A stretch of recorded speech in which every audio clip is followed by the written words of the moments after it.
just got done doing a show. It was nice enough to jump back on here. This guy's a gangster. Thank you very much, Headless. Let him know what you got going on there and all your endeavors.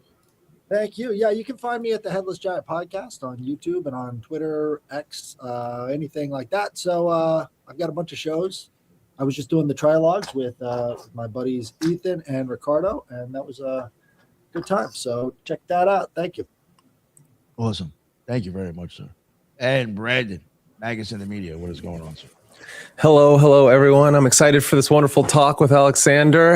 Everyone out there, head over to Magus in the Media, YouTube channel, X, TikTok, Instagram. We're hitting all the things. YouTube channel is the big one where you hit all my video essays, live streams, my breakdowns of all kinds. All you nerds out there, all you magicians, philosophers, academics, we're all coming together and we're all taking on the archons together.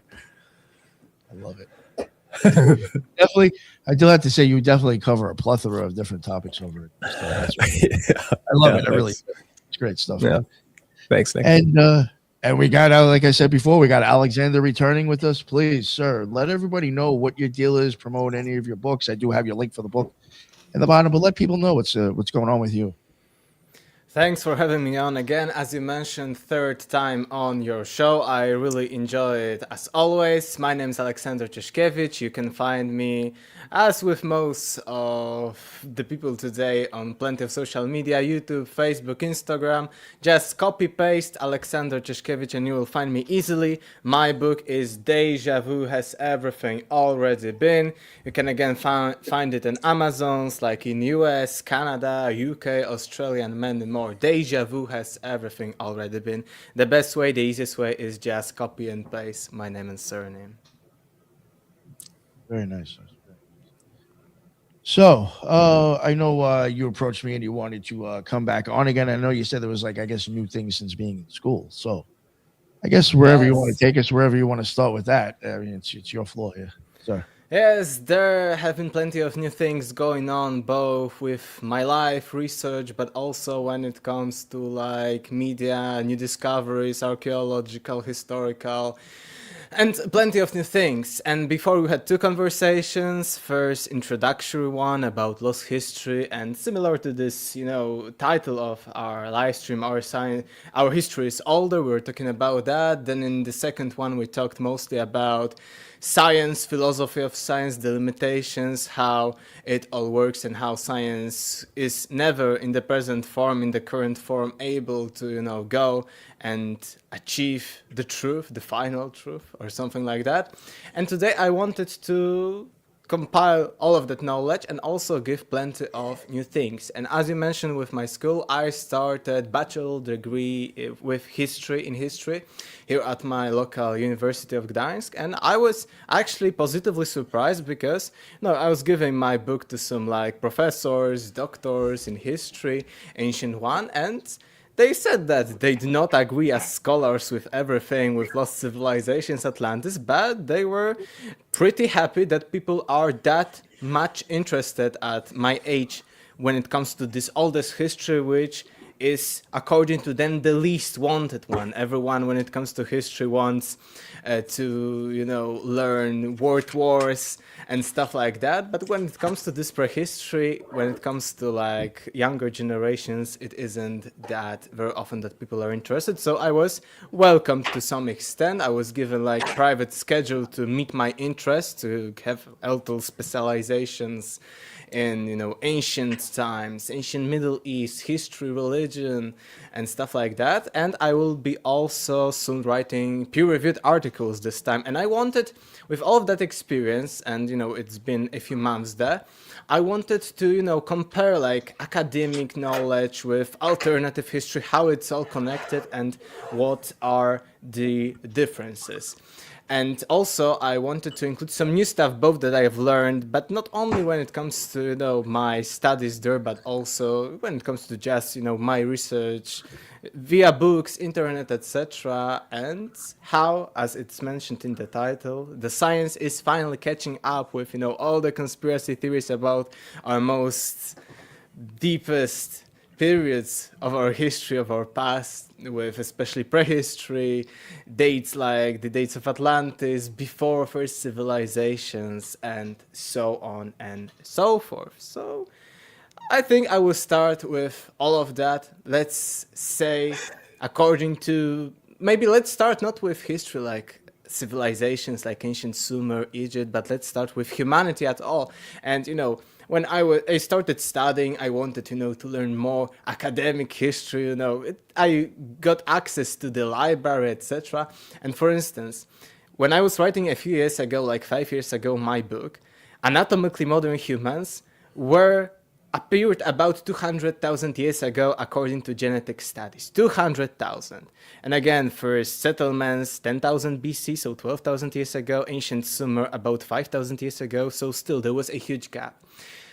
Right now, when it comes to like the current academic knowledge, it is stated that anatomically modern humans appeared 315,000 years ago. So more than 100,000 years before, just 5 or 6 years ago. Not 200,000, but 315,000, with an additional note that probably they diverged from other hominid about 500,000 years ago. 500,000 years ago, and still civilization just about 5,000 years ago. So still huge gap in our history that I've explained in the first episode, and of course in my book and other works.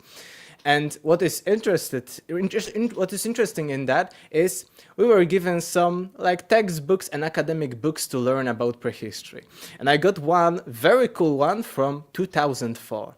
And in 2004, it was stated, I remember, the exact quote, that anatomically modern humans appeared 50,000 years ago, maximum of 100,000. So you see how in the last 20 years or 25 or something, we took the roots of anatomically modern humans similar to us right now, not like different hominids, previous like ape men or something like that, but anatomically modern human, genetically speaking, from 50,000 to 100,000, then to 200,000, and now to about 315,000 to 500,000 years ago. So we are taking the roots of humanity back so much, like in the last 25, 30 years. So imagine how our knowledge will be in like the next 20 or 50 years, and how, back, or maybe not, we'll take the roots of humanity. So I've always asked when I was writing my book, were asking myself,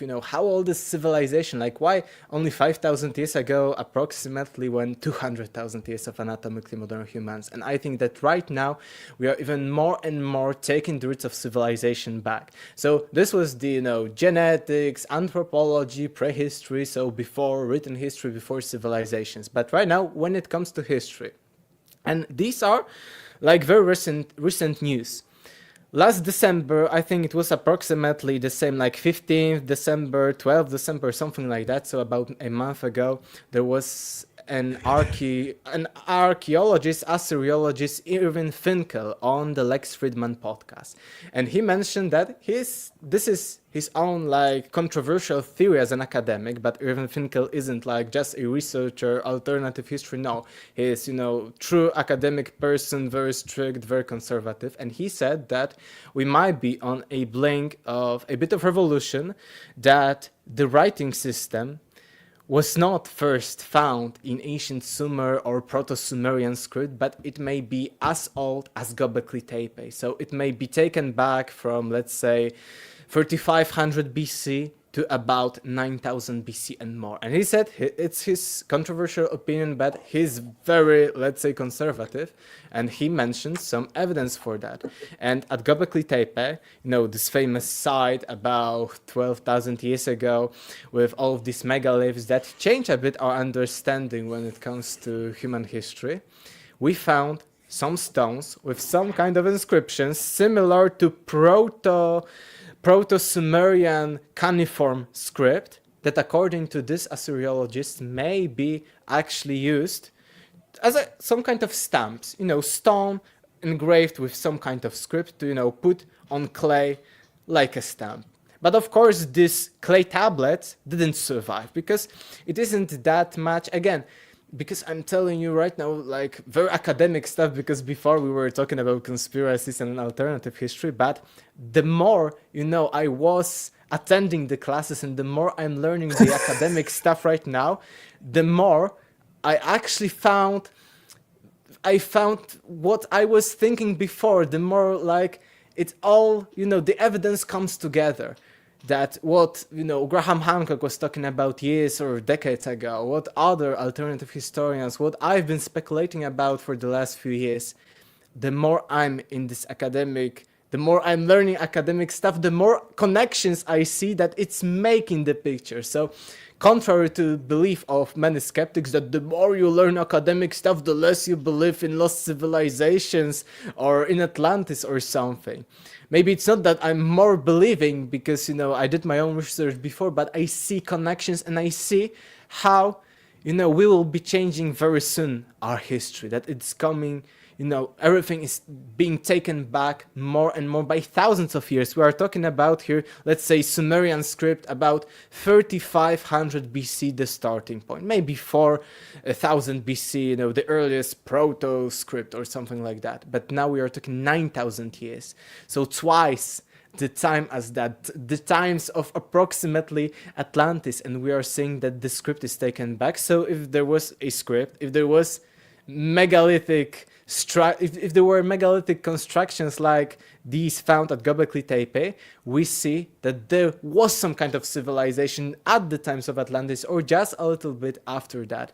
And there are so many more discoveries right now or in the last 10, 15 years in the academic circles that I think the more and more theories like the theory of Atlantis or lost civilizations are plausible. And when I'm saying that right now, I'm thinking that in 20 years, 30 years, maybe 50 years, a theory that civilization or some kind of sophisticated culture started, let's say 10 or 20 or more thousand years ago, will be plausible. So this is huge. If you've got some questions, if not, I will go and take it further. I will drink. Alexander, just to hop in there, I think what a lot of the institution, the academic institution does is they try to limit the amount of understanding of state secrets, right? So if we're going to take state secrets as an example and then just put that back into history, things start to make a little bit more sense when you see the Library of Alexandria being burned down and all of these different civilizations sort of keeping all of the knowledge of metallurgy to themselves. Like this was a highly valuable state secret. That state secrecy institution has sort of been in place since the Bronze Age, since way back when. And I don't think academia is ready to, fully come out and say, hey, yeah, there's kind of been a state secret thing with us and all this transatlantic travel going on in prehistory that we can't really talk about because it affects the political situation today.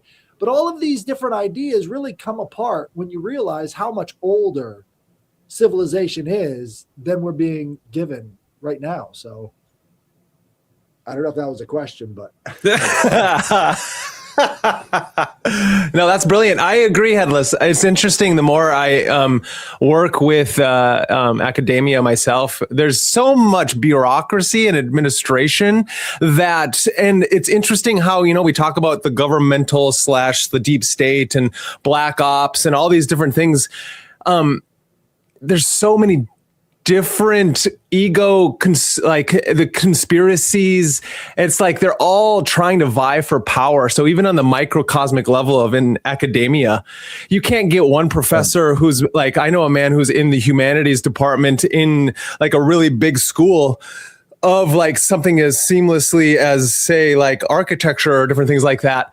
And then you have your other more positivist professors in that same department, and they're at odds, and they're like trying to stop this kind of thing that you're talking about, Headless, where it's like they're trying to stop, and even Alexander, they're trying to stop the mythopoetic, like more quadrivium-like nature of what the academia even was back in the day. So it's like, I wonder how can, even in the next 20 years, especially as the powers that be try to control the narratives, how, as even though we're expanding things by thousands of years, Like, how Yeah. really do we think that we can like all of a sudden realize our nature, as Graham Hancock talks about it, as like we are a civilization with an amnesia? You know what I mean?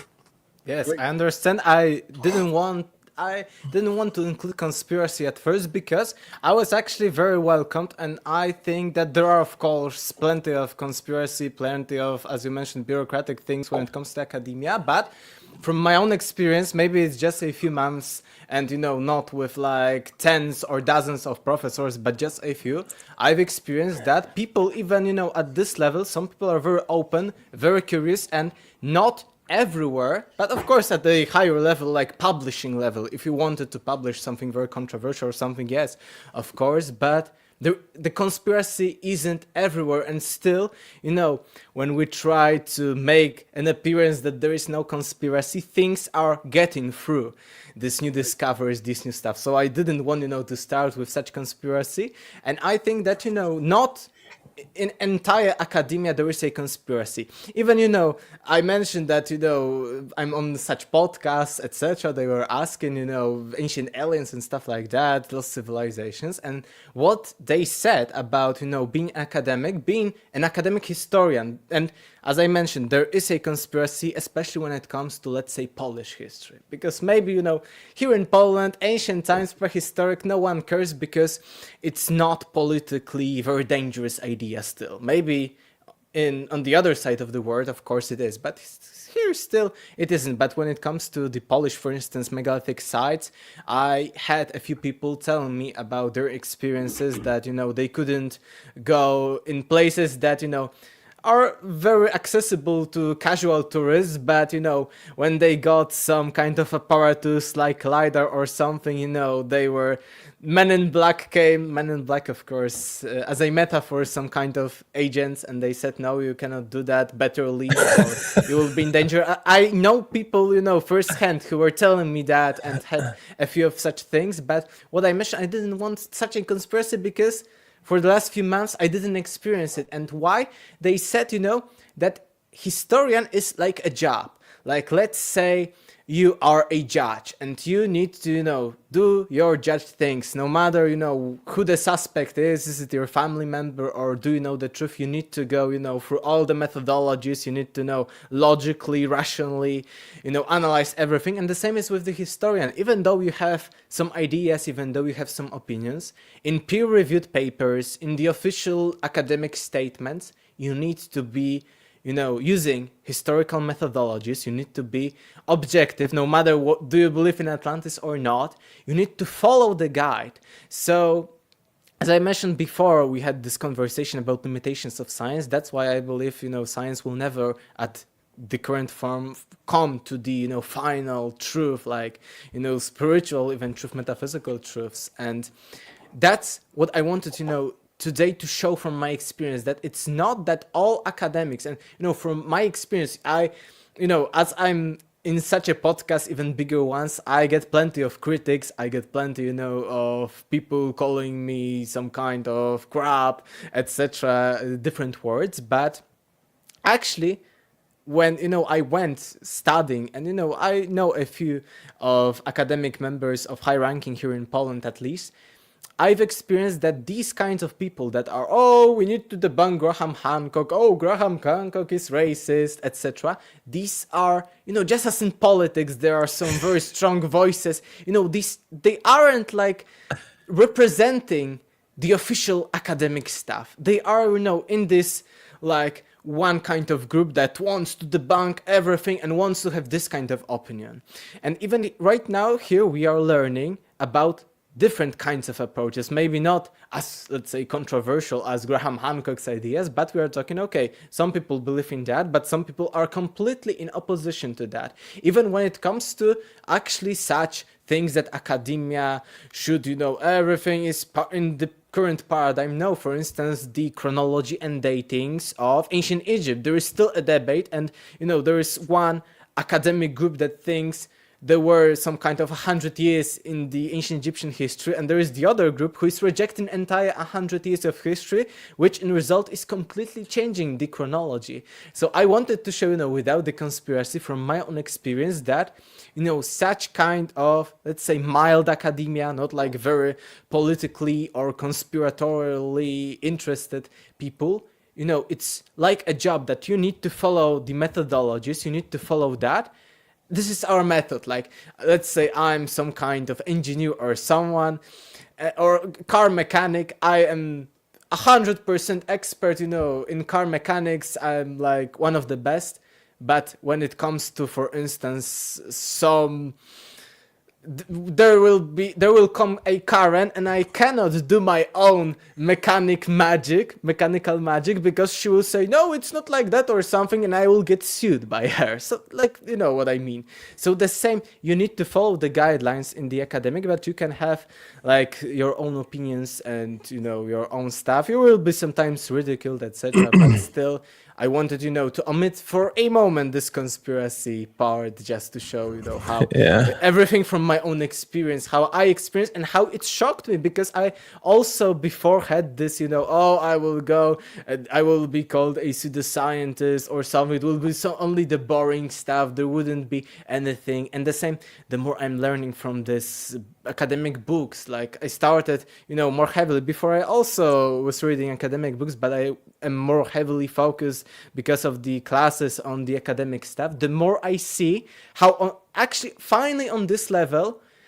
the BS of the bankers that, Atlantis never existed and so on, is stopping making any sense. Because you see, for instance, that at such a high academic level, people are very open. We do not know much about our history. We find only a few examples of these hominids, and we still don't know if there were others like between the ones that we found. We do not know that, if history started here, because we have a different example here. So this was like positively shocking to me, that finally at this level, the stuff I'm talking about, we are speculating. Maybe history is older, maybe civilization is older, maybe there was Atlantis. This kind of things are completely ridiculed. Like when we are talking in some kind of, academic debunker will say, it's all BS. But when you start reading yourself high academic stuff, you will see there are even debates about, if this was influenced by that or by that. Things that, we as alternative historians are doing, like asking questions. Can it be older? Can it be the case that we do not have plenty of things that were preserved from, let's say, ancient Sumer or any other kind of distant past? So this was what positively shocked me. That's amazing. I think fascinating, Alexander. I love your ability to continue that train of thought. That was awesome. I think it's important to understand what the difference between conspiracy as in theory and conspiracy as in to conspire. Don't you think? And that's what a lot of people don't understand, is we continually want to talk about what, like, maybe the more new agey idea of what Atlantis is in comparison to Timaeus from Plato and his idea of Atlantis, in how it stems very in between to how a Graham Hancock talks.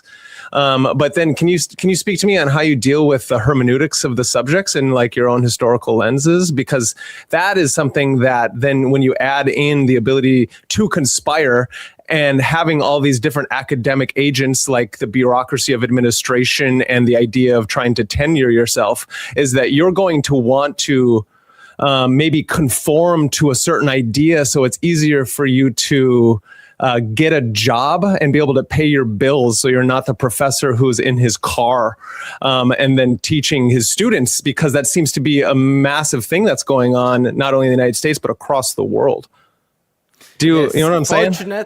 Yes, I will start with this conforming, and I think, yes, plenty of professors are probably conforming to, all the pressure from above on them and, changing their minds and, privately thinking something different. Fortunately, I just started first year of bachelor degree. I have like a publishing house, but not with many books here in Poland. So, with all of this, because I started before I started studying, I was into, conspiracy theories, alternative history. So I'm with a mindset that, okay, I won't be like very high ranking professor or something. I'm just going and doing it for myself.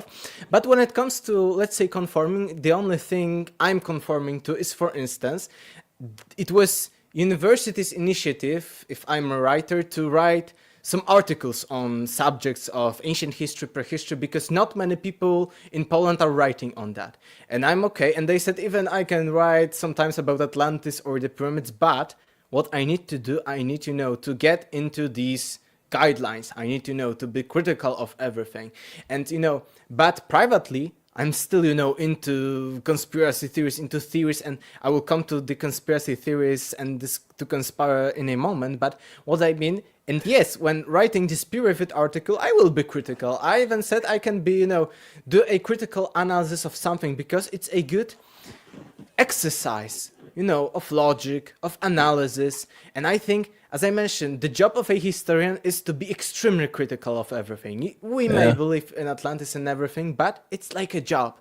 If you are a police officer, you also cannot, oh, I will, beat this person because it's a bad person. No, you need to calm down and, get this person handcuffed. So I think it's the same with a job or just being a historian because, in plenty of people's mind, historian is, of course, not a job. So I will conform with these articles, but, my books are not conforming, or what I'm talking here is also not conforming. But okay, I agree that if I want, an article for a journal, I need to, do a little bit of mind-bending exercise. And okay, let's be critical for a moment. I think it's a good exercise even for any kind of research, to try to get into the shoes of the most extreme skeptic. I sometimes do that, check what the skeptics, debunkers have to say about it. You need to, balance between the two sides, and then you can go to the truth. So no, I won't be like conformed and, suppressed by all of that, hopefully.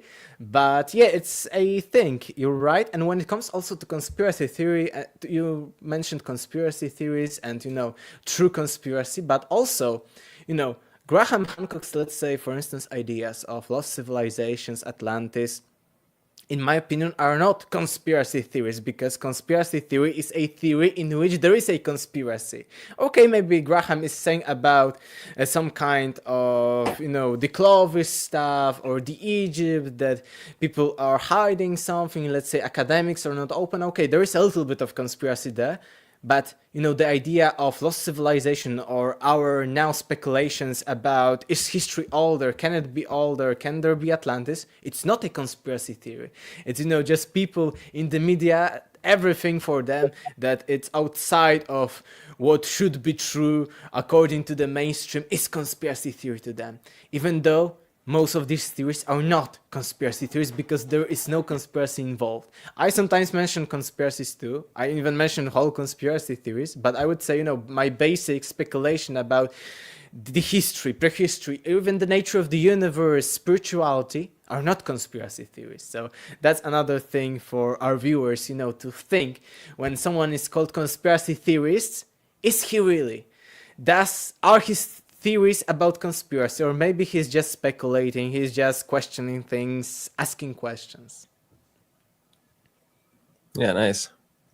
Do you think maybe because of, well, I mean, I hate to go back to conspiracy theories again, but like maybe because of the way the world is a little bit open more to other ideas, that maybe people in the academic field don't have to feel so criticized if they come out and say they actually question X, Y, and Z, or maybe they have this idea. Do you think it's maybe just starting to feel more comfortable because of the way society's going? I don't think it's a major thing when it comes to academic people. I think it's just, there were times, especially, here in Poland, we were under partitions by Germany, Russia, and we are talking about something called Pruski drill. So like Prussian school, like hardcore, you need to be critical, 100% discipline, no emotions, etc. And I think, and maybe yes, because you are saying about the openness. Because of the openness, in our case here in Poland, from the West, people, are calmer and they don't care that much about being very strict. And if you compare like modern, let's say, historians, academics with like previous ones, previously like 99% tried to be extremely strict, even if it was, not in their hearts that, you need to be like that. It's like, this like modern kind of grind set that I need to grind, I cannot have emotion, this polarization that, no feelings, no spirituality, just, I need to, be the best, disciplined, etc. So I think it was like that, but within academia, that you needed to be, you need to double check everything 100 times. You need to be so precise, so exact that then you have all of these mostly German philosophers who, when you're reading, you don't understand what they are talking about because they are so precise. They are even creating their own words to describe some kind of phenomenon because, you must be precise. You must be so kind.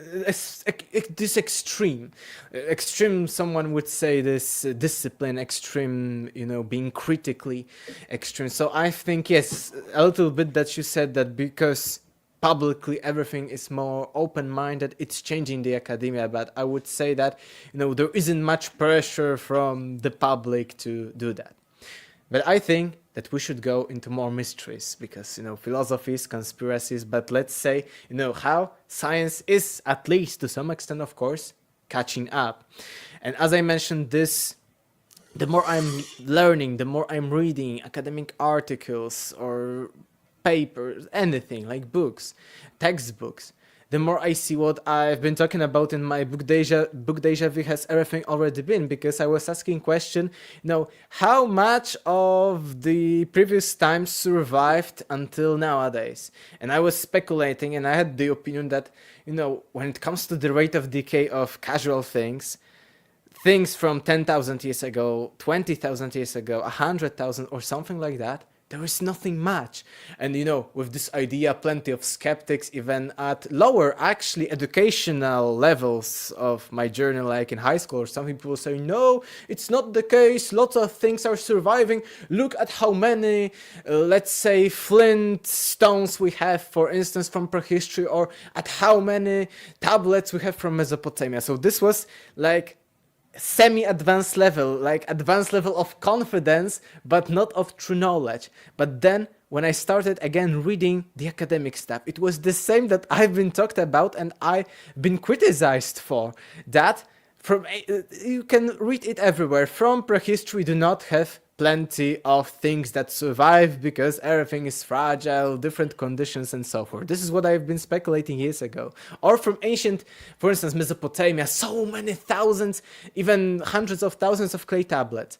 But if you study like higher academic levels, you see that, for instance, clay tablets mostly survive from single cities. Let's say there were 20 great cities at this time, and from this time period we have only tablets from 2 cities. And we know that there is not all of them because, for instance, they are being numbered and we see that huge number is missing. Or, for instance, only these tablets with cuneiform scripts survived to our times because the city was burned down. Armies attacked, burned down the city. Of course, they were inscribed, these inscriptions, in clay. Clay with heat was, hardened. And because it hardened, it survived till our times.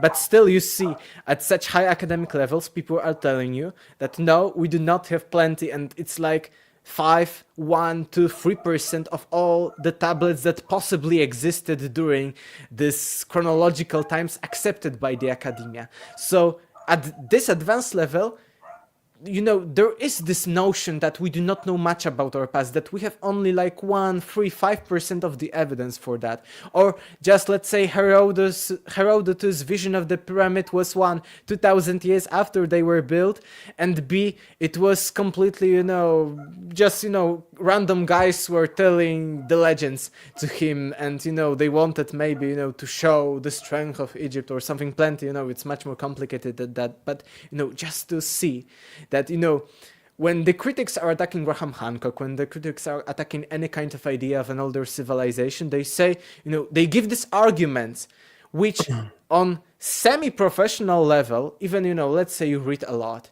or you are a high school teacher or something, are completely valid, and theories are breaking down, let's say.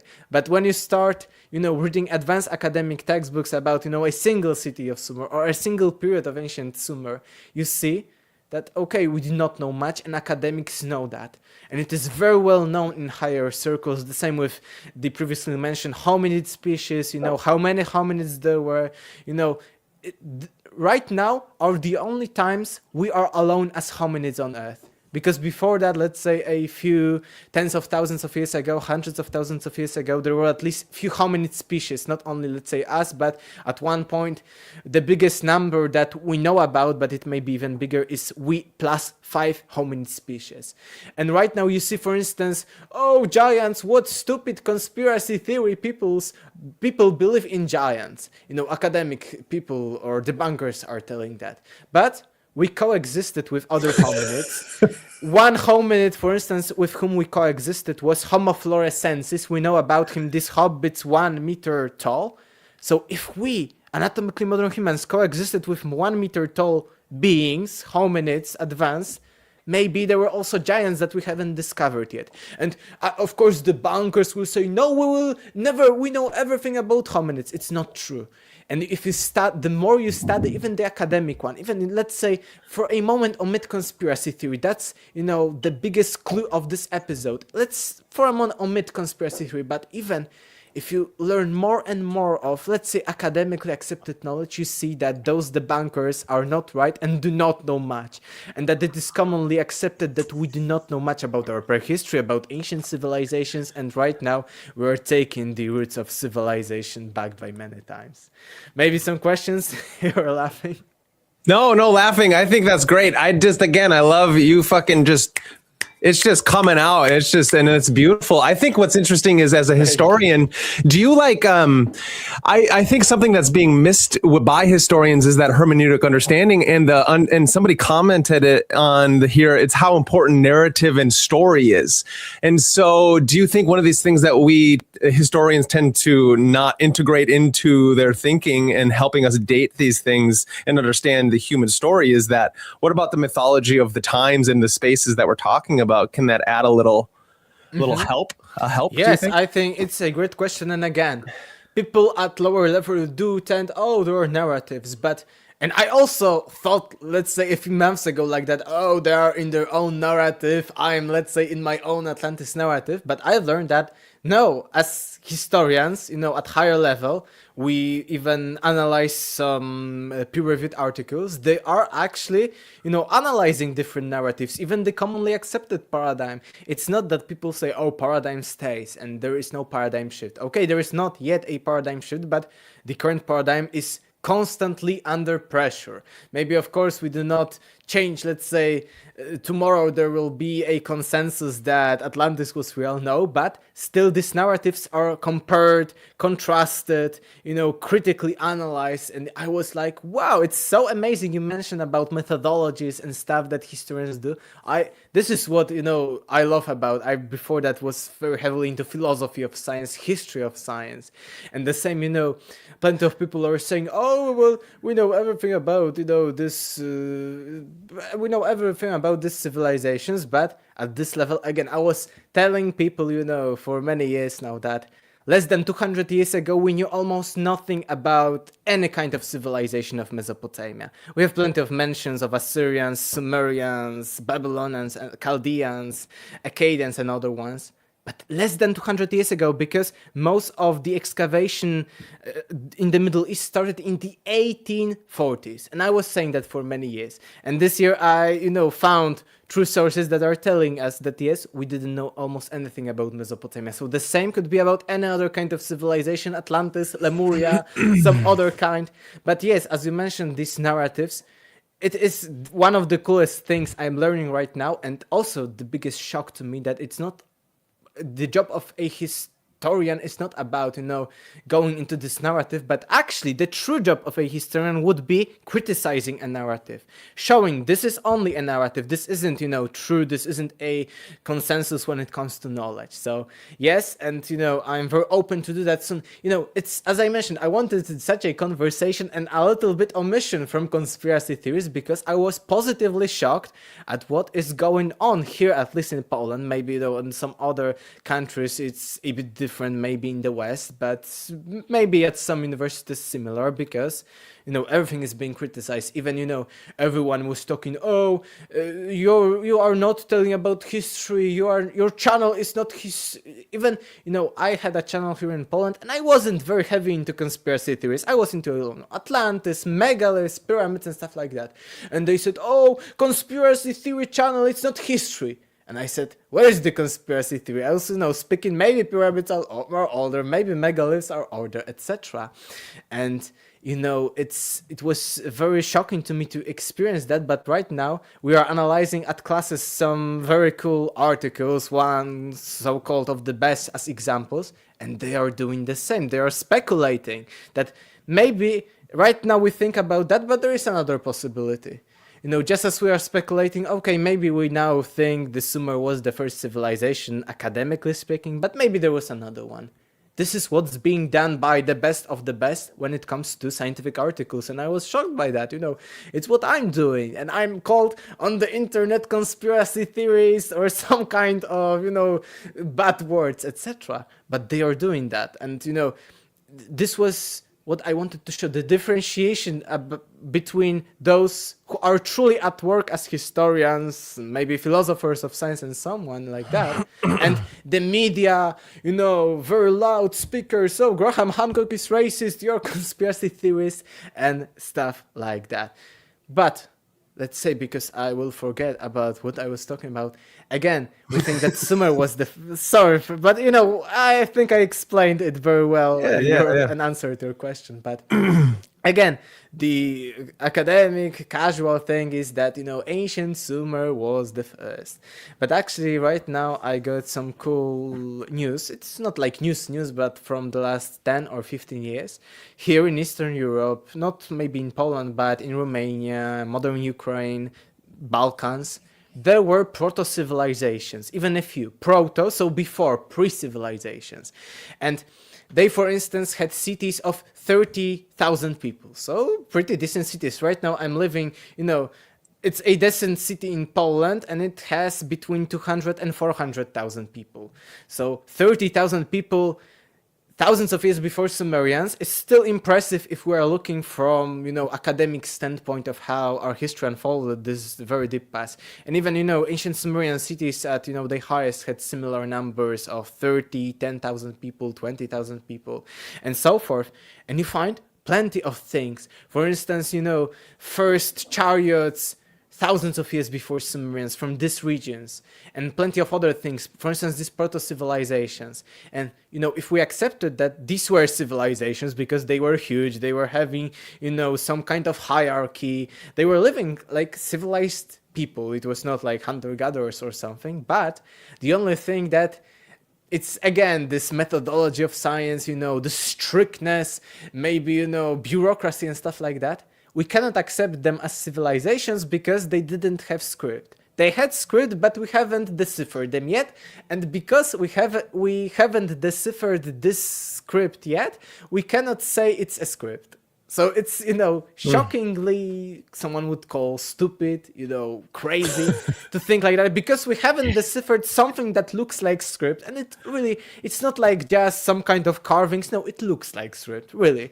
But just because we haven't deciphered it, we cannot say that 1,000 years before Sumerians there was a civilization in the Eastern Europe. It's even a bit more than 1,000 years. There were different ones. I think the famous name in the English media, there are some YouTube even videos about that. It was Vinca culture, but it wasn't the one. Vinca culture, there were a few others. They predated by thousands of years ancient Sumer, and they were pretty advanced to say the least. So, as I mentioned, we are taking the roots of our civilization back because we agree that this was some kind of pre-civilization, proto-civilization. And again, some people were saying, oh, no Atlantis. But if we are, again, to Göbekli Tepe, we just took the roots of script back. Maybe we do not, again, I mentioned these cuneiform tablets, very famous ones, Anunnaki, Gilgamesh, Flood, and so forth. But as I mentioned before, most of them survived because cities were burned. and not all cities were burned or were being destroyed in different manners. So it's like 1 to 5% of all the, let's say, clay tablets from the ancient Sumer and later civilizations of ancient Mesopotamia. But and again, even conservative archaeologists and Assyriologists, I mentioned this Irvin Finkel guy, are telling you, okay, they didn't survive, but we see that probably it was used as a stamp to, just engrave this cuneiform script in a different manner, and the tablets didn't survive. But again, the script could have been dated not to 3000 BC, but to more than 9000 BC. So we are taking the roots of everything back. The same, before I was very into the early, let's say, conspiracy theories, Erich von Däniken, and how they tried to debunk all of that, Graham Hancock later, Robert Schoch and his dating of the Sphinx. And actually in the 70s and 80s, the main argument against such things and against academics even going into, are the pyramids older, are the pyramids from 10,500 BC, or did Atlantis exist, was that they didn't have anything to reference that people of 10,000 BC could build the Sphinx or the pyramids. They said that we have the argument, we do not have any evidence that people were capable of doing that, so we are sticking with our mainstream Egyptian chronology. But then the famous Göbekli Tepe in 1994, so a bit recent, let's say, when it comes to all the discoveries.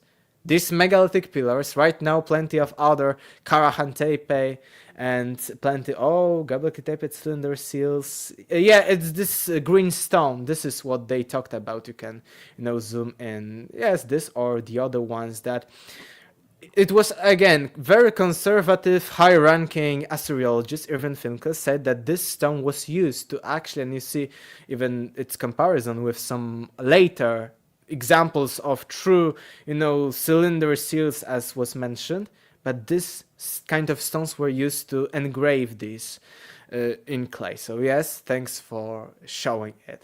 And again, the Göbekli Tepe showed that, hunter-gatherers could build megaliths. So maybe there were also civilizations much older than that. And right now, when it comes to Göbekli Tepe, these symbolic studies on a lot of these cylinder seals. And what we found is they really do have a connection to like trade goods and stuff like that. So they would use these cylinder seals to sort of mark or label their stuff as they were sending it out into the world. And that's linguistic to me. I mean, I don't know what they're defining it as, but that's a language. They're sending it out with a brand label on it.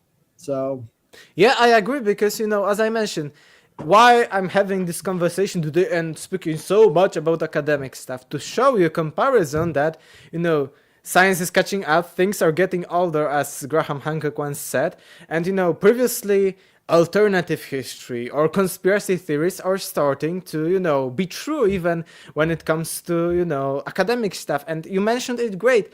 I've been recently learning again from, very advanced, this stuff sometimes so boring, but, again, very cool stuff that, yes, you're right.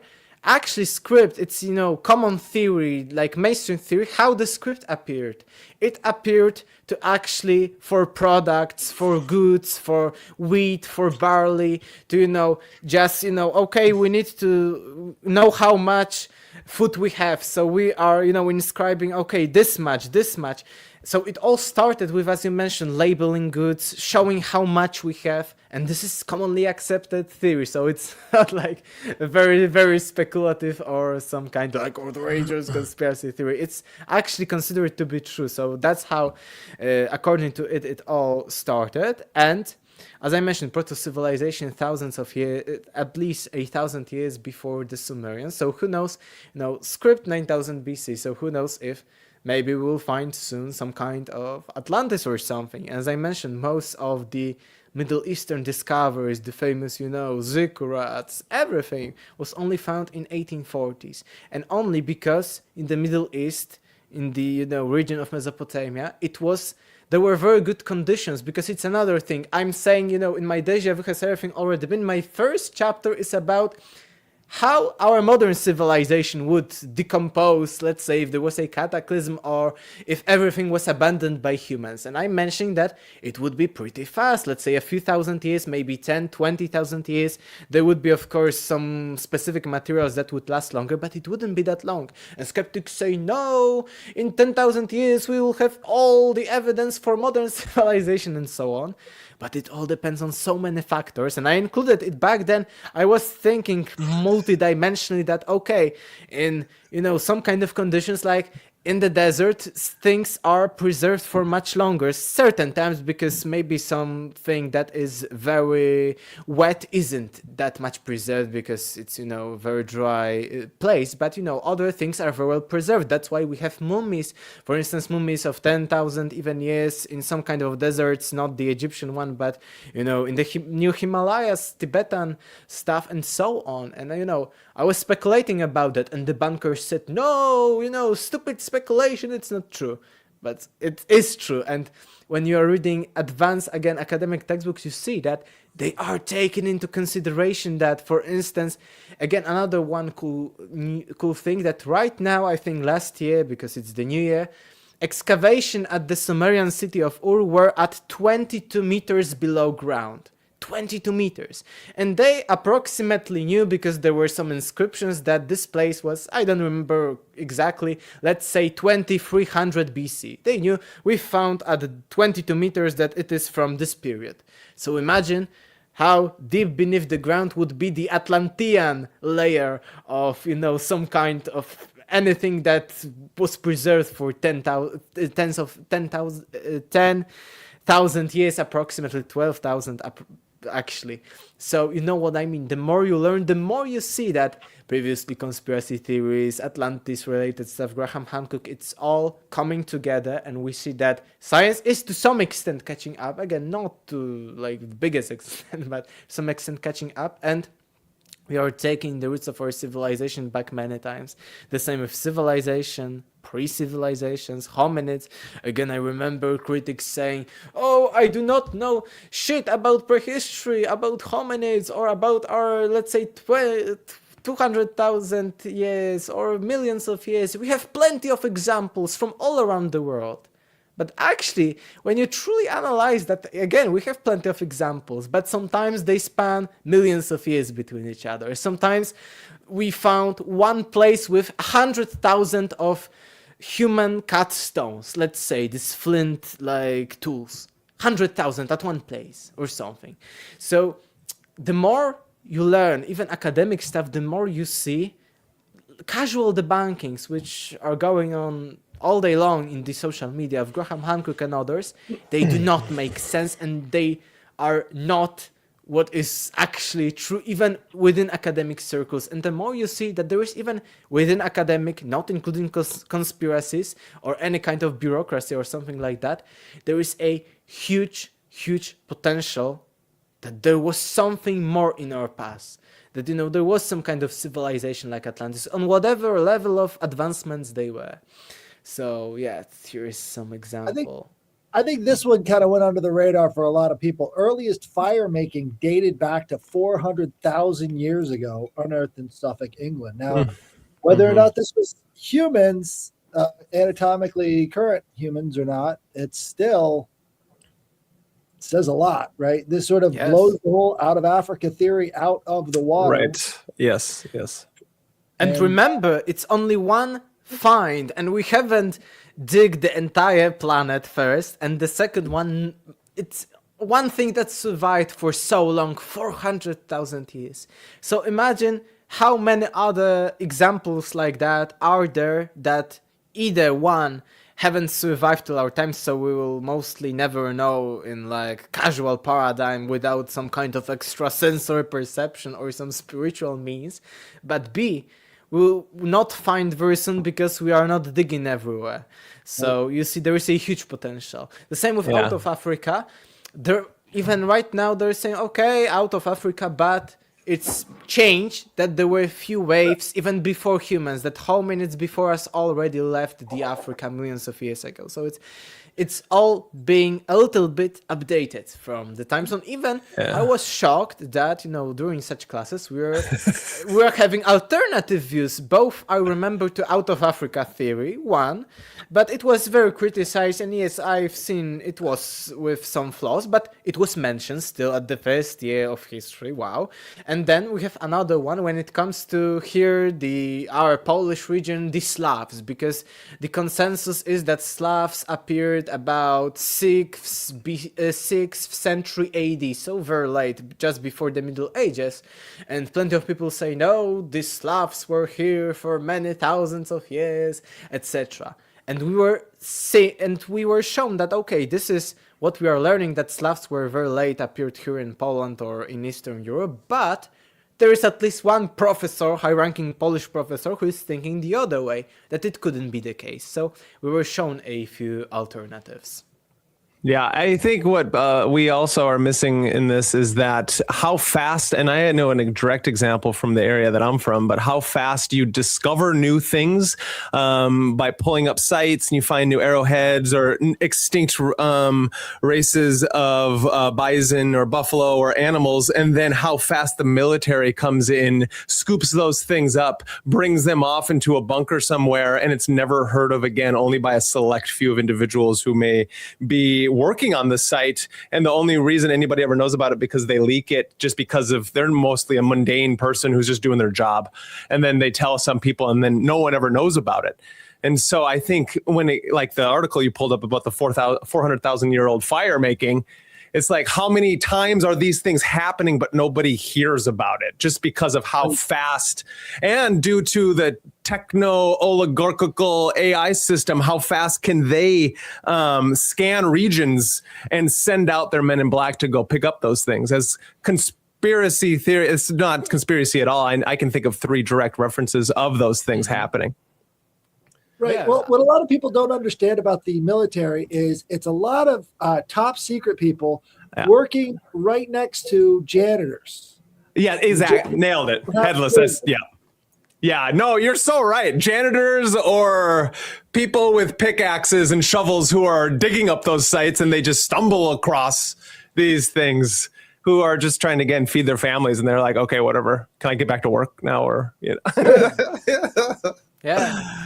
I agree, but I wanted, to show this before in this conversation, this non-conspirational part, that there exists this part. But I agree, as I mentioned before, I knew firsthand a few people that got this, they were trying, it was like casual tourist site, but very mysterious, like, like the pyramids of Giza. We do not know, how they built it. So similar here in Poland, maybe of course not on that scale, but, strange place, but still tourists, hundreds of tourists every day.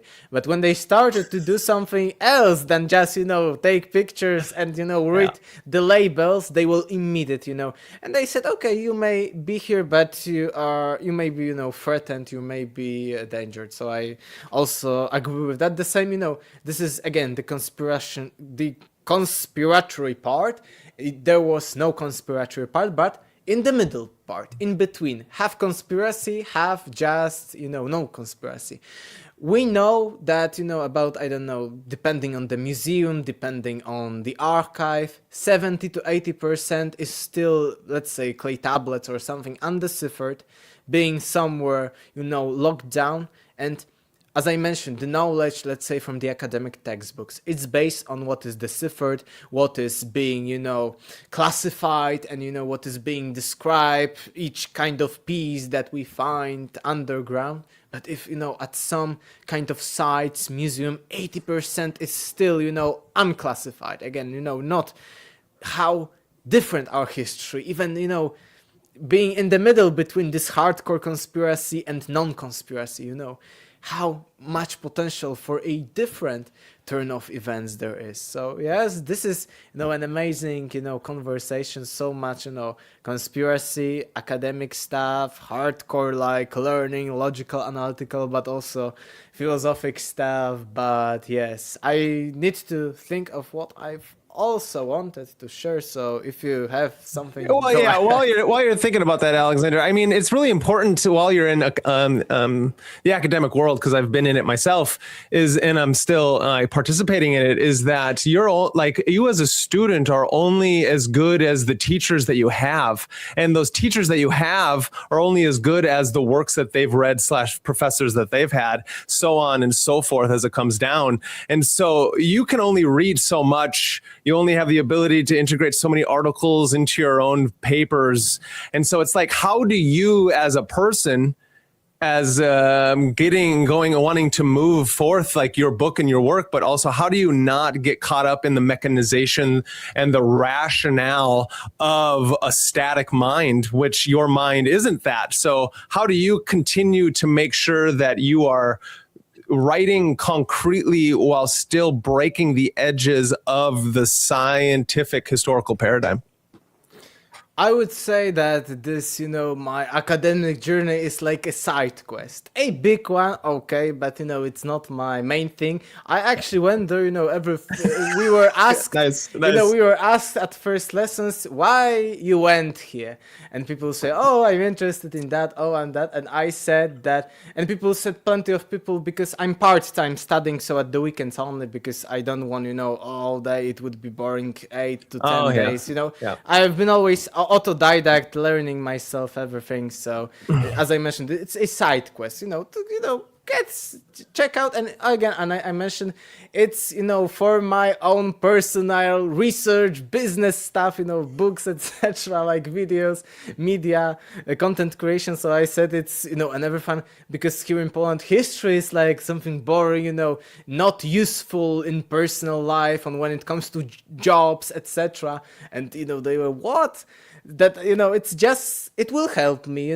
I have more things to talk, I have more experience, I have more access, because before that, I, as an independent teenage or 20-year-old researcher, I had problems with accessing some text. Now I can access most of the libraries of the entire world. So I said, so True. It's no problem for me. It's just a side quest, making even a bit. This, I got private study schedule.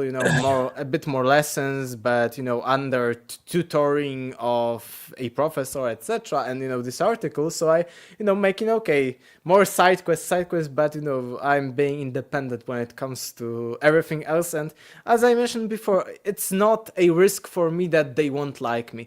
I was going there that they will not like my research, and I was positively shocked to some extent that they say, okay, they do not agree with this and that, but such speculation, such interest in these topics, ancient texts, and such knowledge is valuable to them.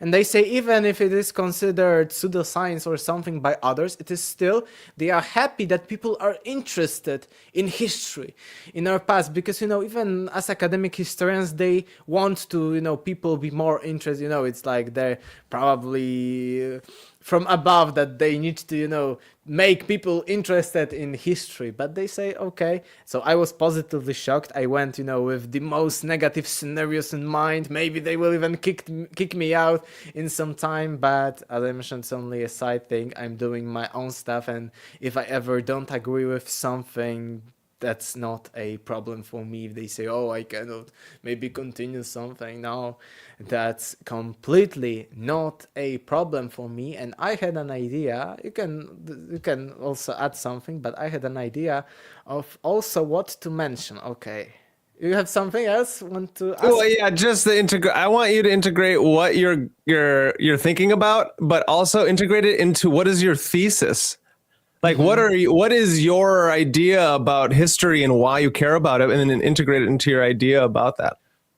Yes, I would say, and it would sound maybe illogical, but I am a little bit into irrational stuff and speculation. I would say that I do not have like a thesis. I try also to be critical. I'm telling, oh, history is older, etc. So I'm, let's say, acting on this thesis and showing some evidence, but I do not have like thesis, oh, I want to prove Atlantis was real, oh, I want to do that.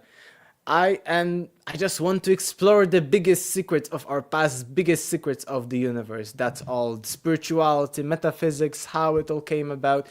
I won't say that I'm going with a thesis. That was problematic throughout the years, that, I need to thesis, etc. But, I don't have like strict thesis that history is older and I'm going to prove that and research that. And no, I'm just, I'm very fluid when it comes to research. I'm very open-minded. I just want, to show this openness, that there's maybe one thesis on some level would be show the possibilities, both when it comes to the history, the past, but also when it comes to science, existence, everything that exists, like physics, metaphysics, spirituality. I want to show that I want to show the possibilities, because throughout the years of my education, of my life, I've always seen that people are very close to possibilities. Oh, I cannot do that. It's impossible, etc. The history is not older. We know everything. No, I want to show the possibilities. I sometimes, see the possibilities. Maybe spiritually or something like that. I want just to show possibilities. Not that there is much more, according to when it comes to in comparison to some people's thinking, but I want to, explore all the possibilities, like when it comes to spirituality, existence, philosophical, metaphysical ones. Nice. Yes, I wanted, I don't know, Nick, how long we can go, but Oh, you can keep going if you want. I had a question about Poland. yeah. Are the winged hussars, the people who helped in the war against the Muslims in Austria, are they considered sort of a Christian cultural figure, or like a pre-Christian sort of cultural figure? It was at Christian times. No, it was already at Christian times. It was like 1500s, 1600s, etc. Maybe late 1400s, no, 1600s. It was already in a Christian. We were a Christian country back then. Yeah, it's interesting one. These winged hussars, from a historical perspective, they were having these wings. These were out of metal, and probably, the sound of this metal wings when they were charging was, as enemies or enemy horses, shocked. What is it? Danger. So it was like attractive and very cool. As I mentioned in lots of podcasts, people are asking me, we have very rich, maybe not old history. Again, we have some old history, but maybe not like ours, but we have very rich history as Poles. We were under partitions for 123 years. 123 years without Polish nation. We survived, our culture survived, plenty of things, of course, didn't survive, but I think because of that, people are very here skeptical. I would say that we have much higher percentage of conspiracy theory people here, because people were not only before under partitions, and they wanted plenty of times to change our history. They wanted to eliminate Polish culture, Germanize us, Russifize us, so make us Russian, German, no Polish language. And then later, the wars, First World War, okay? Between the wars, then the Second World War. And then after the war, we were under the communist regime. We weren't like independent. And people knew that it was very common in the 70s, 60s, and 80s to know that what they officially tell you, it's a lie. It's not true. It's just propaganda. It was commonly known. And we have so many examples of, our history textbooks being changed. Even recently, I'm 22, 23 right now. During my educational journey, I've experienced twice changing a little bit, because, in modern times you cannot change a lot because people know there is internet and so forth, but I've experienced twice during my educational journey changes in history depending on the political people in power. And it wasn't, as I mentioned, very huge because people have access to the internet, know English language, etc. But, for instance, one very major event from our history was completely omitted, even from, let's say, advanced high school stuff, and it was there before. Or another one was, a little bit in propaganda manners, they added false narrative onto it, to prove some political point nowadays. So I have experienced that. People, as I mentioned before, 1990 knew very well that it's all propaganda, we are under communistic regime, etc. So here people older ones, because modern ones there's still rise in oh, everything we know is true, you are conspiracy theories. Yes, there are people of course like that right now, but I would say that in most older people, 40 plus, and even but I would say mostly 40 plus people are very skeptical. They say you need to do that. Oh, it's something wrong. If they say it's better you stay at home, something. So talking about conspiracies, we at least used to have different mindset when it comes to such things. But if we have some time, the first thing, because we had like presentations, everyone was ordered here at the university first semester, to make some presentation about something that interests them in the ancient past. Of course, not everything, but I said, and they knew I have a book research about the Great Flood. And right now I will be soon, I'm in the middle, maybe the bigger middle, 60% in the research about flood similarities between ancient Mesopotamian sources before the Bible, but also, for instance, ancient India texts. And actually, when I showed these presentations in front of the class and in front, of course, of one of the professors, he was shocked because no one here in Poland talked or published about that. So they ordered me that I should write an article, peer-reviewed, this first one in my career, about similarities of the flood and how the transfer of knowledge. And I've started this research and I was shocked again when it comes to game changers, conspiracies about how we understand our past. Because we think, okay, right now I think it's mostly within our circles common knowledge that, Sumerian or Akkadian versions of the flood story are similar to the Bible. But what if I told you that, in my opinion, it is the biblical version could be even considered a plagiarism of this previous version? And I was, very, very shocked. And again, plenty of people are comparing the biblical, for instance, version with the Epic of Atrahasis, Epic of Gilgamesh, and other sources, and saying, oh, this proves biblical flood was real. But they are not considering that the biblical version actually was written down somewhere between 500 to 300 BC. So not that long ago. And the oldest Mesopotamian versions are, for instance, from the 1800s, so 1,500 years before that. But the oldest ones, Sumerians, are from about 2,600, 2,300, depending on the version, etc. About it, of course, everything is relative. We do not know exact dates when it comes to these very, very distant past. But I knew that before, but I was shocked that plenty of people still think that, these are parallel version and the Mesopotamian stories of the flood are just confirming the Bible. No, the Bible plagiarized them.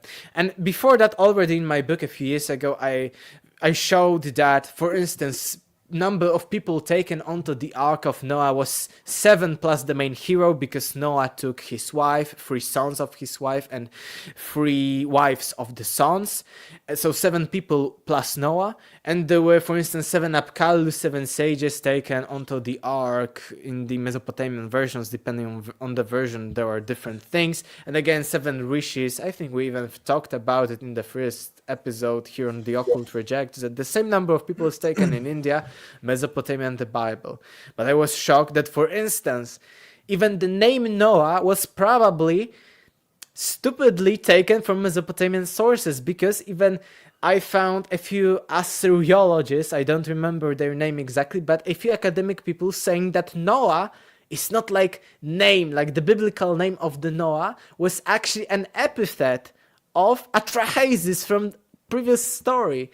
So it seems like the biblical writers were, writing down, copying these Sumerian or Akkadian or later Babylonian flood stories, and they were so maybe stupid, maybe they, were not very well versed in these languages like Akkadian, Sumerian, that they even took, it was epithet, so it means that, for instance, the great Atrahasis, so the great is the epithet, or the strong Atrahasis.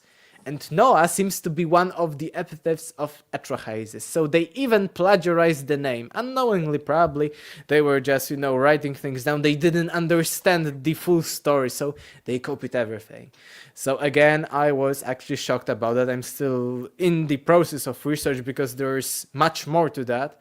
And I would say I am intending in the near future even to go into the entire Genesis and books of the Old Testament to show that maybe they are also plagiarized from the earlier Mesopotamian sources. So yeah, that's crazy. Not plenty of people know that. But one last thing about the flood. It's conspiracy theory this time, that, how the flood story, either in Mesopotamia or in the Bible, that the ark was somewhere after the flood in the high mountains, whether it was the famous Mount Arad, Zagros, or any other one, depending on the story. And from these mountains, people from the ark started against civilization. And you know how Neolithic revolution started, so the first sedentary lifestyle, the times of the Göbekli Tepe and so forth, it started in the mountains and highlands, not in the lowlands that were in which later Sumerian cities appeared. It all started, as in these stories of the flood, in high mountains, in the highlands, and from these kind of highlands, first domesticated plants went down. So again, conspiracy, maybe some kind of flood was real, and civilization at the Neolithic Revolution kick-started again from, some kind of, let's say, ark was on this mountain. People went down from the mountains through highlands and then back, gave the civilization to the lowlands, and then later first civilization of at least this region, the ancient Sumer, appeared. So plenty of interesting stuff. Right. So Yeah, nice. Yeah, headless. I got on the screen the Adam and Eve cylinder seal, which was found in the 50s, which really kind of shows exactly what we're talking about with the same idea here. So this cylinder seal was used as a way of marking products and things like that, and it's of post-Akkadian origin. So again, you've got all of the elements of the Adam and Eve story put all into this seal, and they were, distributed widely. So it was sort of understood that this could be one of these earlier stories that were great example. I want to academically actually analyze everything, because I don't see that besides conspiracy theory, alternative history, people are talking about that. Even my professor said that it's a great thing to do academically, of course, critically, but I want to focus on that. And again, you can ask a question, Brandon. You have something? No, yeah, nice. I do. You could tell me Scorman over here. So academically, I think it's really important, but at the same time, as I think we tend to fall too far into conspiratorial thinking. I hear you, but Joseph Campbell is a brilliant contemporary mythologist and religious expert, and he has. And I was looking for it really fast. That's what you caught me Scorman on. I have the book, and he actually breaks down this image, showing it symbolically, and how each image of this and how these same stories through time keep getting told, and then why. And through breaking down through that more symbolic narrative of the mythological structure of our unconscious mind, I think that's really important, because we shouldn't deem that to be conspiratorial. That can be broken down academically and symbolically. So to not just leave the historical framework of what like people want to deem this as like, oh, the flood had to happen in real life. It's like those things happen within the unconscious and subconscious and conscious mind of the human person. And so it's then through the symbols of those things that was on screen where we can truly understand the psyche, thus the collective psyche of humanity as a whole, especially in the time frames that we're in right now, where we are always stemming to be in everyday apocalypse, especially in the United States. I can't speak for Poland, but it's such a interesting thing to come to. Yeah.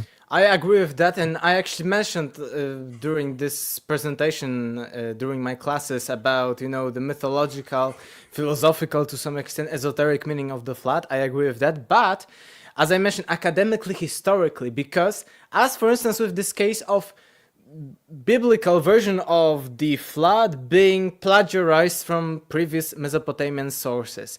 You may interpret again that it's universal, but also if you, for instance, have this epithet Noah taken from this older one, you right now are analyzing historically, and you see that it's not in this case universal, but that they took historically it throughout the period, so it's a different thing. But I agree, and I also into these topics, the hero's journey and stuff like that. That's for another conversation, because the flood is also about cosmology. There's plenty of stuff about that, but it's too much for today. Sorry, but again, I'm also into these topics. These are great topics, but I want to historically go that, okay, this maybe they took the universal themes from before, but we can historically prove that they took them.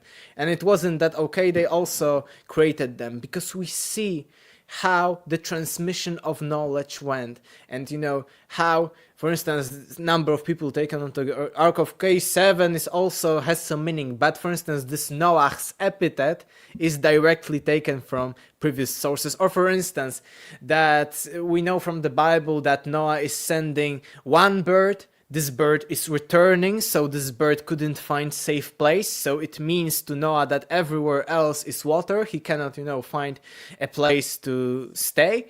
And again, after some days, he's sending another bird, and this bird is not returning, meaning he found some safe place. The same is in the Epic of Gilgamesh. He's sending one bird returning, the other not returning, so it's safe. So one way, I'm always interdisciplinary, and again, I show that in my at my university, and it's another advantage of mine that I also want to analyze it from this perspective. But we can also see we need to analytically different kind of layers. Okay, this is the metaphorical layer, mythological, psychological, but this is a layer textual, philological, to be exact, that okay, we see that this text was copied from that, this was from that, etc. But yes, good point. And the flood, as I mentioned, has meaning, for instance, in cosmologies of ancient ones.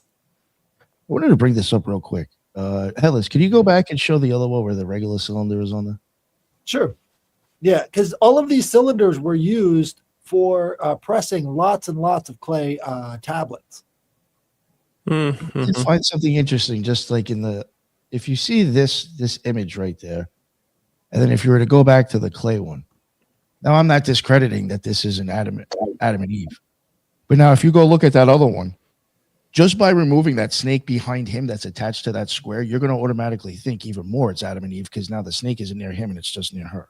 Mm-hmm. Yeah. So, I mean, that's kind of like playing with the image, in my opinion, cutting that out on the other side. Oh, right. That's You see interesting. what I'm getting at? You remove I it on the other do. side. Now you don't see a snake. And it's, that's easily got to be Adam and Eve. Yeah, Well, maybe you're that's the caduceus pulled apart now. I mean, I don't know. right. No, I love that. And the great marriage, the sacred marriage of the caduceus, is the masculine and feminine coming together to reach that level of enlightenment through one individual, through two type of idea. Yeah, that's super propagandic to remove that fucking image right there. Yeah, when I caught that, I was like, well, that's insinuating it now. That Yeah, is. good point. Hey, and only associated with her. I mean, of course, now you're going to think Adam and Eve. Here's something to consider. So, like we were talking about, these cylinders were like an ancient form of branding.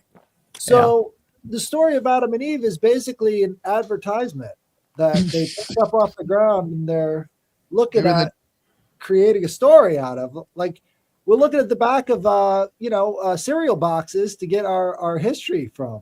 Right. No, that's interesting. And especially because they only tell you the Adam and Eve story. They never tell you that Genesis has two stories in it right away. That, exactly. Maybe it's like a movie advertisement. Yeah. It's like ancient Marcus Theaters trying to tell you exactly what you're supposed to think. Buy my popcorn. Believe in my Judum. It's one of the original Adam and Eve stories. Movie.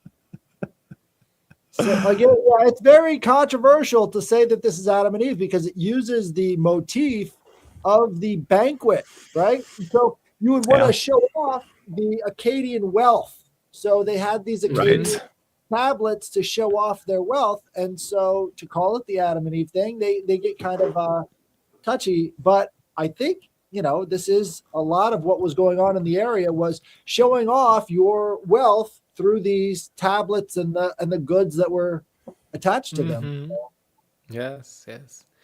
Yes, great point. I think that it's 100% sure. Sure, it was an inspiration for Adam and Eve, but again, it's only one that survived. So imagine how many more maybe there were the entire stories of Adam and Eve in Akkadian, in Sumerian, or in other later civilizations that just didn't survive. That were the inspiration for the biblical one. But again, to show people on the other side of the spectrum who see, Mesopotamian sources are confirming the Bible. No, that's ridiculous. It's a bit different. That's ridiculous. It's a bit different.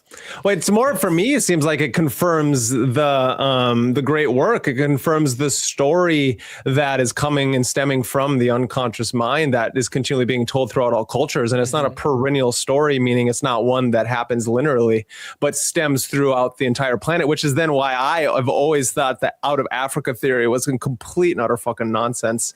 That it's like, okay, we're going to try to tell everybody that everything stemmed from this one place, even though the planet is this total global sphere. No hatred to you flat earthers out there, but that's complete nonsense, especially if you believe in astrology and the harmony of the spheres through a Pythagorean sense. Is that you get to see these same mythopoetic currents stemming up through all of history, and that we can prove it because even though history continues to be covered over, we have the ability to pull up these small little evidential concrete examples of these same symbolic stories throughout the entire planet. Yeah, that's for another conversation because it would be too much.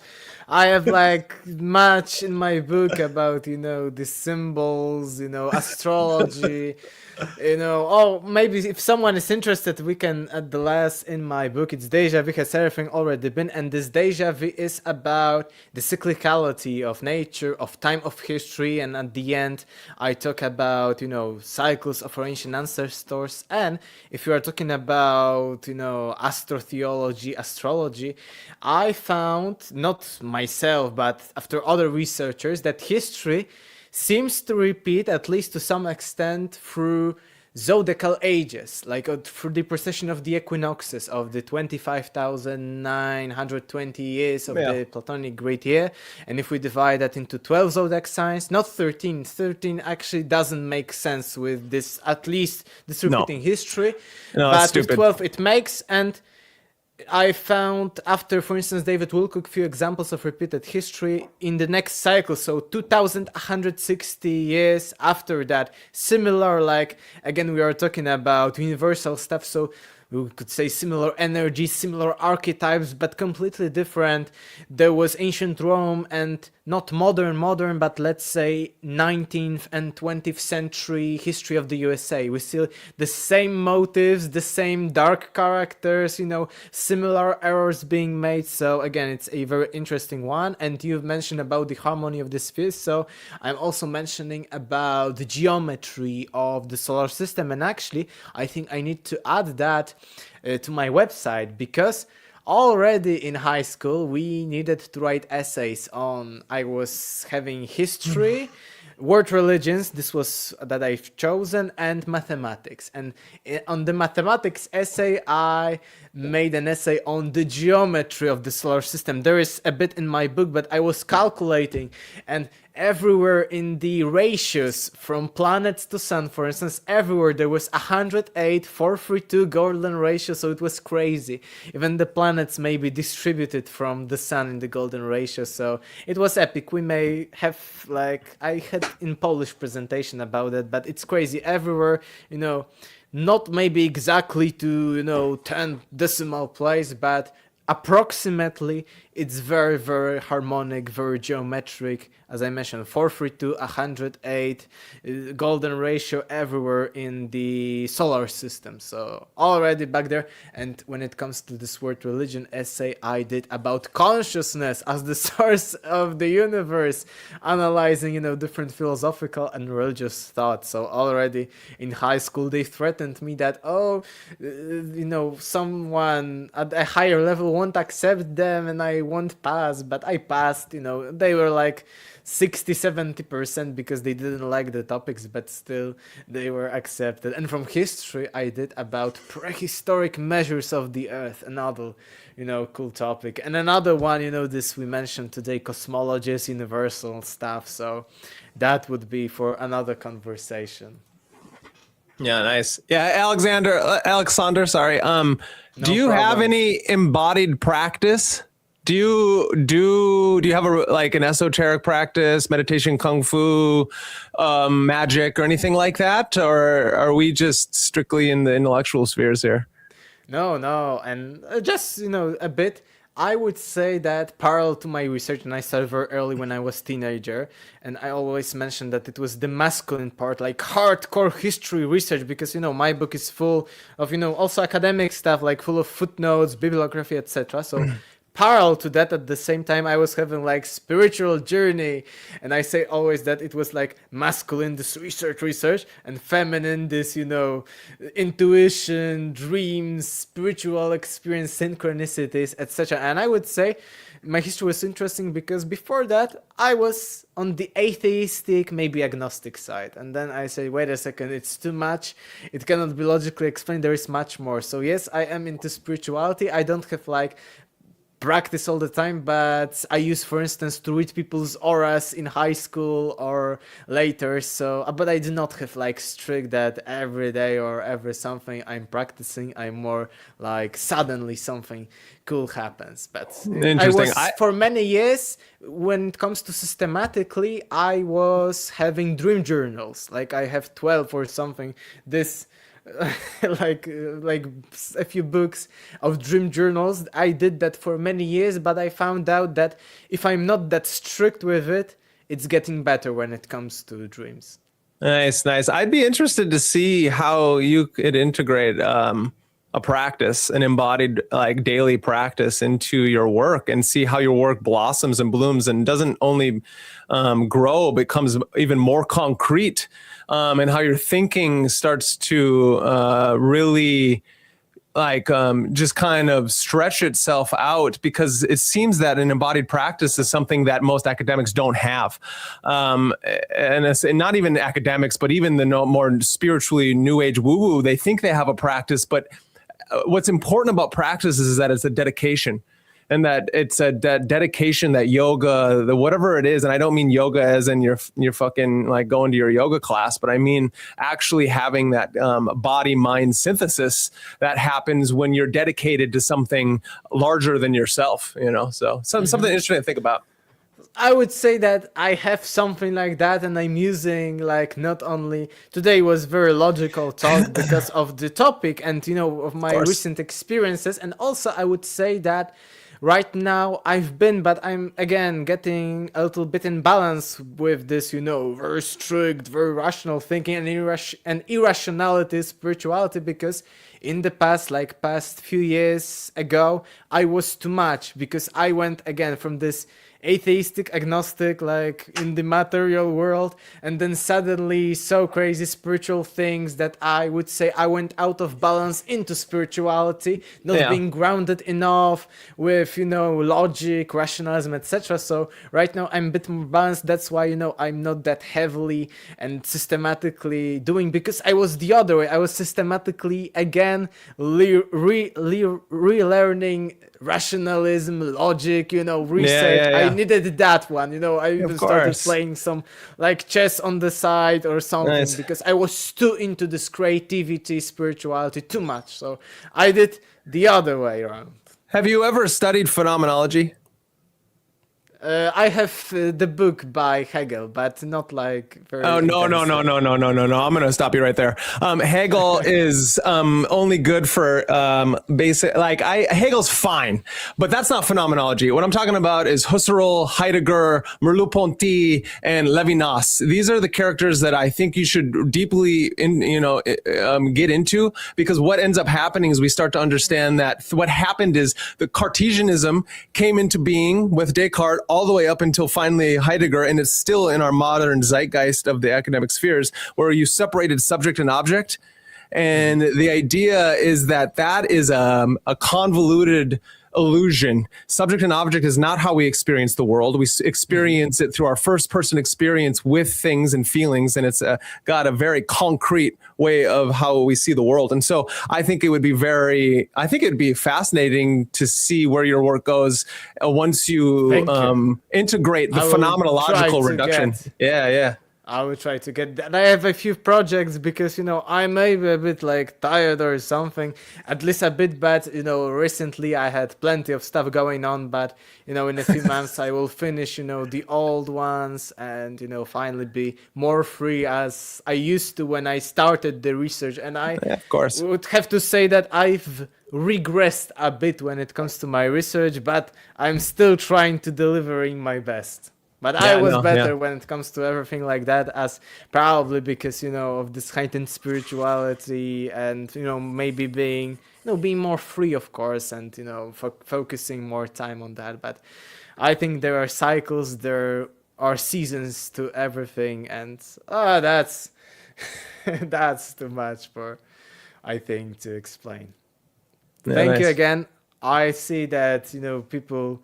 At least some comments that people really like today. As I mentioned, today was a little bit stricter, more logical because of the recent few months. Just because that's how I wanted, to show something, but again, show something that science is starting to at least a bit catching up. So there may be some hope, at least to some extent, of course, as we mentioned and discussed. So thank you, Nick, once again. I think we also. So many topics right now. We also, before that, on the second one, it was also logically about limitations and philosophy of science. We mentioned that we need to talk about Atlantis. This would be another one, but, so many topics today appeared that whatever you like the next time if you want, so we can discuss. And thanks, Brandon. You need to we need to, message each other so you can give me this.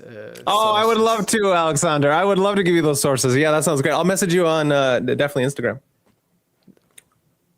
Nice stuff as usual, Alexander. So, thank you very much for coming on. You really you had my attention. So, definitely had me thinking. You want to remind everybody where they can find your book and stuff? I did let for the people listening, his links are in there already. It was in there before I saw it. But you want to let there are links. My book. It's again, Deja Vu has everything already been. It's mostly about, history, lost civilizations, Atlantis and stuff like that, but also, as the title suggests, about cyclical time. And there is a bit at the end of metaphysics, spirituality, and so on. So mostly history, but I would say also 20% of how it connects on a bigger level. And I think that the best way is just copy paste my name and surname, because plenty of people have hard time, typing it or something. Just copy and paste and you will find me. My book can be found on Amazons like US, UK, Australia, Canada, and a few more. Just, search Deja Vu has everything already been, or copy and paste my name and surname. I'm a bit on YouTube, Facebook, Instagram, but maybe just by typing, copying my name and surname, you will find me probably faster on some other interviews, like bigger ones, because my English social media isn't big right now, but, I had this work, so I will try to make it better, because my Polish one is significantly bigger, but I want right now to focus more on the Polish one, on the English one, and soon and right now, because I'm on a little bit podcast journey, you can find me on a few bigger channels, but not all are published yet, so you will find me probably on some channels that you follow soon. Nice. Great. Cool. Good stuff, man. And Brandon, please let everybody know. Well, first, thank you for coming on. Really appreciate it. And please let everybody know what the deal is with you and where they can find all your stuff. Yeah, nice. Everyone out there, thank you for joining us. Thank you, Aleksander. It's fascinating. I love your mind. I love the way everything sounds, and I look forward to getting deeper into your work.